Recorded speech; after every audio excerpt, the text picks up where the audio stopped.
और चलिए बात करेंगे संभल की। संभल में नफरती पत्थरों से पुलिस वालों को घायल करने वाले लगातार कानून की गिरफ्त में आ रहे हैं और एक एक कर सभी पर शिकंजा कसा जा रहा है। मोनिका, बिल्कुल ऋतु, एक एक कर शिकंजा कसा जा रहा है क्योंकि ये योगी की पुलिस है और किसी को भी बख्शने के मूड में नहीं है। 56 आरोपियों को अभी तक गिरफ्तार किया जा चुका है और जेल के सलाखों के पीछे पहुंचा दिया गया है। तो उधर संभल में जिन जिन ने अतिक्रमण किया उन अतिक्रमणकारियों पर भी कार्रवाई हो रही है। रिपोर्ट देखें।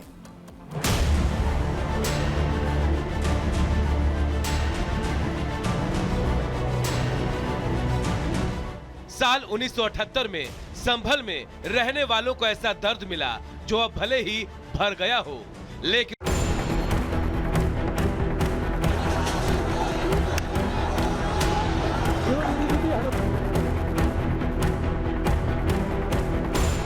संभल में इन दिनों सच की तलाश दो मोर्चों पर चल रही है।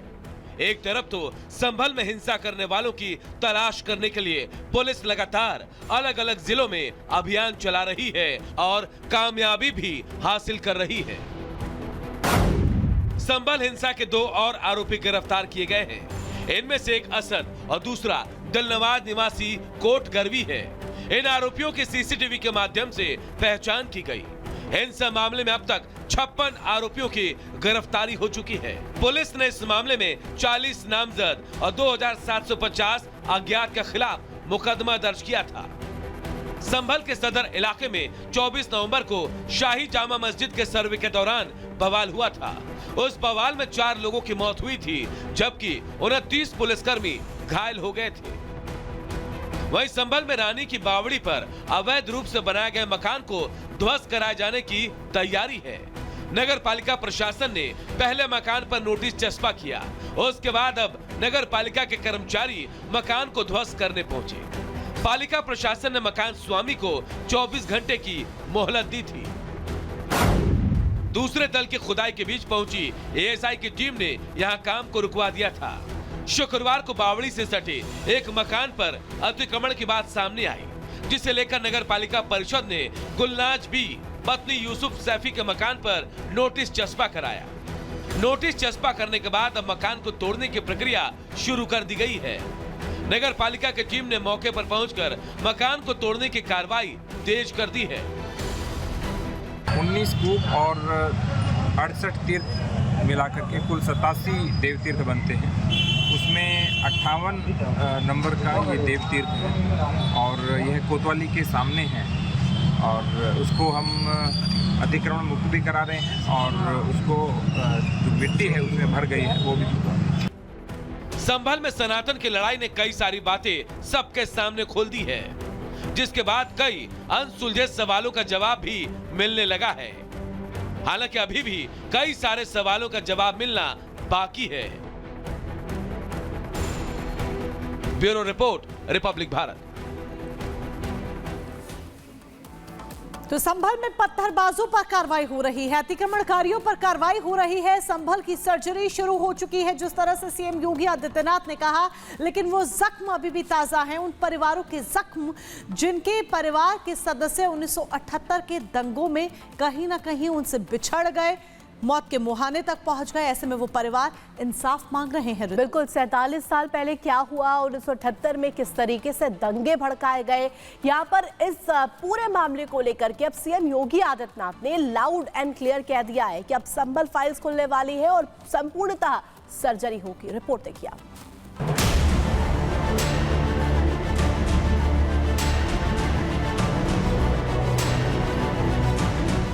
साल 1978 में संभल में रहने वालों को ऐसा दर्द मिला जो अब भले ही भर गया हो, लेकिन उसका दर्द आज भी रह रहकर यहाँ लोगों की आंखों में आंसू ला देता है। एक एक कर वो हर आप बीती, हर वो दर्द सबके सामने आ रहा है। खासकर सीएम योगी के इस ऐलान के बाद कि संभल में 47 साल पहले हुए दंगे की फाइल खोली जाएगी। वो दंगा जिसमें 184 लोगों की जान चली गई थी। रिपब्लिक भारत की टीम ने 1978 के दंगे का दंश झेलने वालों से जब उनकी आप बीती पूछी, तो एक ऐसा शख्स सामने आया जिन्होंने अपने माँ और बाप दोनों को एक साथ खो दिया था। पिताजी का नाम किशन था और माता का नाम नरैनिया। और जब ये पता चला झगड़ा हो गया तो कुछ आदमी पहले भी भगी आए थे।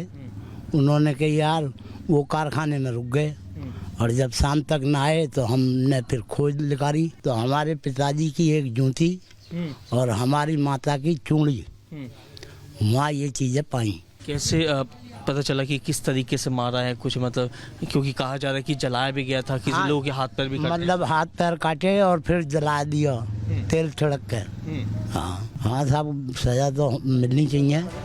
गुलाब सिंह ने रिपब्लिक भारत से बातचीत के दौरान उस भयानक मंजर का भी जिक्र किया कि कैसे उनके परिवार को दंगाइयों ने कभी न भूलने वाला दर्द दिया था।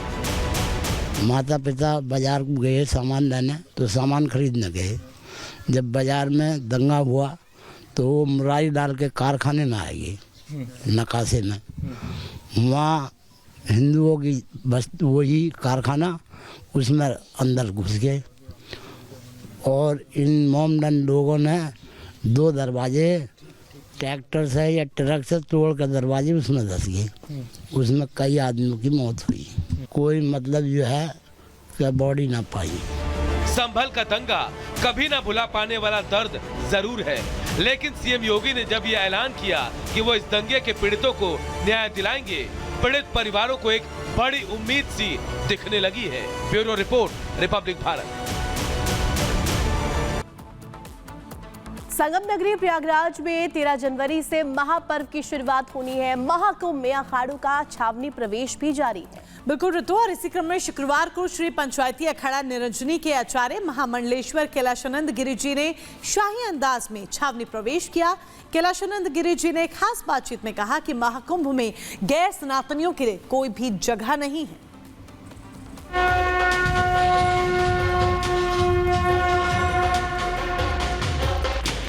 प्रयागराज में महाकुंभ की धूम। महाकुंभ में त्रिशूल लेकर तांडव,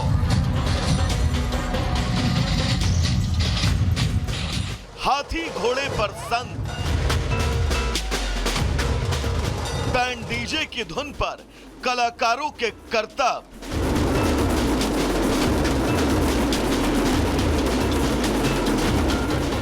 लहराता भगवा सनातनी जयघोष।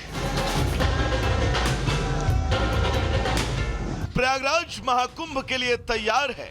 सोशल मीडिया से लेकर देश के हर गली मोहल्ले तक केवल कुंभ मेले की चर्चा है। करीब 1 महीने तक चलने वाले महाकुंभ में साधु संतों की भीड़ प्रयागराज में उमड़ने लगी है।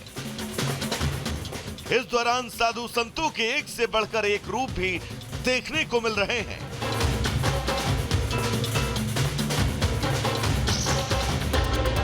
दरअसल कुंभ मेले में तमाम अखाड़ों के छावनी प्रवेश की परंपरा है और इस दौरान यहाँ की दिव्यता और भव्यता देखते ही बनती है। संगम नगरी प्रयागराज में 13 जनवरी से महाकुंभ की शुरुआत होगी। महाकुंभ में सन्यासियों और वैरागियों और उदासीन अखाड़ों की छावनी प्रवेश यात्रा के बीच अखाड़ों के आचार्य महामंडलेश्वर भी छावनी प्रवेश कर रहे हैं। इस कड़ी में शुक्रवार को श्री पंचायती अखाड़ा निरंजनी के आचार्य महामंडलेश्वर कैलाशानंद गिरी ने भी शाही अंदाज में यात्रा निकालते हुए मेला क्षेत्र में प्रवेश किया।